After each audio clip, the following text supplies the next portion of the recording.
This is a tough table, and we'll take a closer look at it in a second. Hey, there's a reason I don't look my best in this video, and I'm going to explain it in the next video. They were both shot on the same day. That will be released Monday. Anyway, let's get on with this.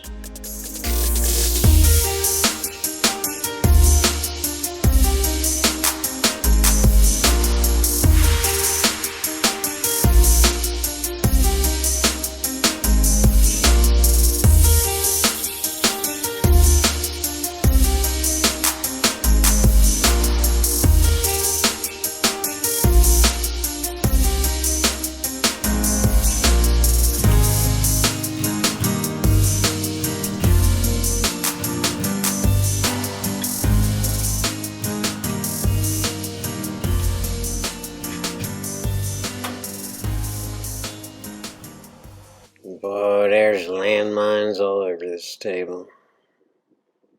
The real problem is getting from the 2 to the 3, but if I can manage to do that, the table gets a little bit easier. And then once I get through the second pattern, of course there's only 3 balls left and it's a pretty easy pattern. But yeah, getting through the first 3 balls is going to be tough. But I think we can manage to do it. Let's see what we got, Johnny. This is just a dead straight cross-eyed bank. There's no reason to put any English on it, any top or any bottom. We're just trying to roll up on that 2 ball while we bank it, and we should be good.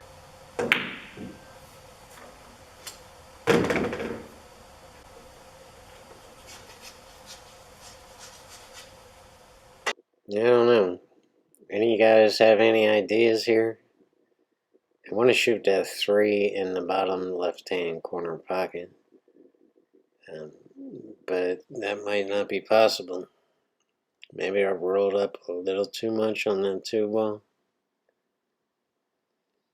I don't know. I'm just going to have to do the best I can here.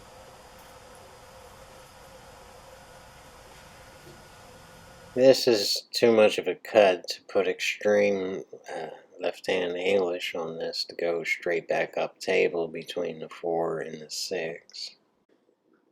The only conceivable angle or pathway I see is between the 8 and the 7, and try to avoid hitting that 6 on the way back up to the right side of the 3. Alright, I'm putting top right on this, and this right hand English might not be a good idea, but I'm trying to spin it back down table.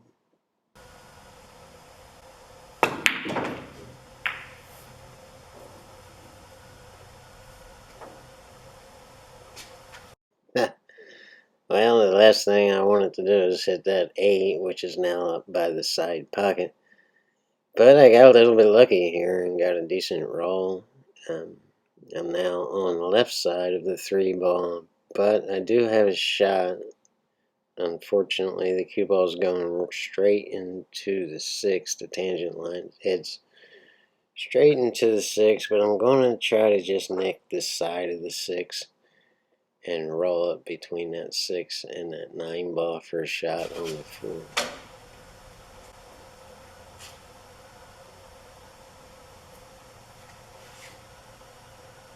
This dead center ball here, unlike that 2 ball shot where I was trying to avoid hitting all balls and getting back down table, this time I'm actually trying to hit that 6 to slow the cue ball down just a little bit and get the right position on that 4 ball on the side.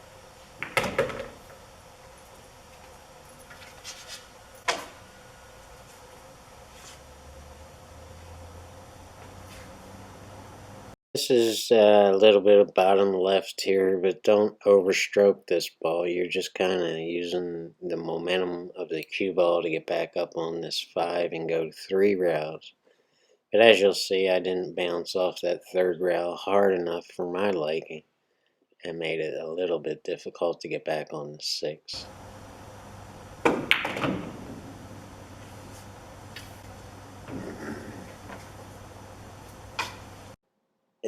was trying to get straight in on that 5 and just hit a stop shot on the 5 and then draw back on the 6. But now I'm forced to get a little bit creative and go 2 rails back out on the 6. Yeah, so it continues. I'm continuing to fight the table here and keep my head together. This is just straight top, no left or right on this, and I'm just got 2 rails to bounce back up for a side pocket shot on that 6. And I know this looks a little bit unnatural, but it's a good shot to practice.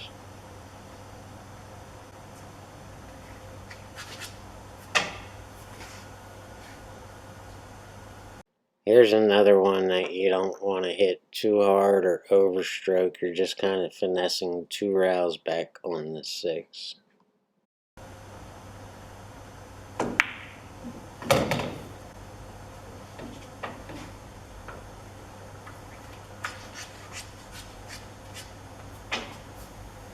And there is a little bit of an angle here, so I don't want to draw it too far because the cue ball will go too far down table. And then it's going to be awkward to shoot the 7 and get on the 8. So I'm just putting a little bit of draw here to pull it out from behind the 9 ball.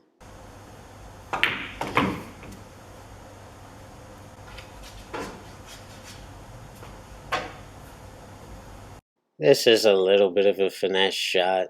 And although I'm putting bottom left-hand English on this, I'm not trying to draw back down table. I'm actually just using the left-hand English to bounce off that side rail and come down toward us a little bit on the 8 ball just to get it out from behind that 9 ball.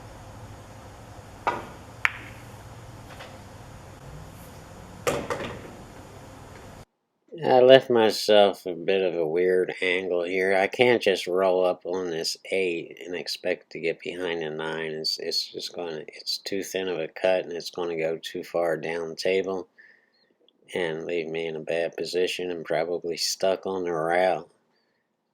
So I'm going to have to go down to that end rail, short rail, and either play the line or come back up straight off the end rail and try to get behind the 9 for a side pocket shot. And I'm debating right now on what to do. And I'm going to cut right here, and we'll just play the whole thing from start to finish.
pretty ugly, but it is what it is. Yeah, as pool players, we're always wanting those gravy racks, 9 stop shots.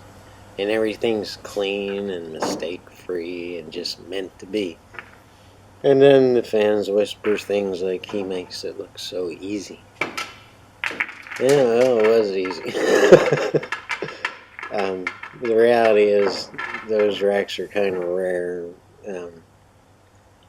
Most of the time you're fighting the table and trying to avoid doing stupid things or making an ass out of yourself. And yeah, it's rarely, Josh Fillerville where everything's just a stop shot and just simple. So just expect it. Expect to be battling the table and the layout of the balls and fighting yourself. You're ultimately playing against yourself. It's you against yourself. Can you keep your head? Are you going to crack? Are you going to fold under pressure? Can you solve this problem? That kind of stuff.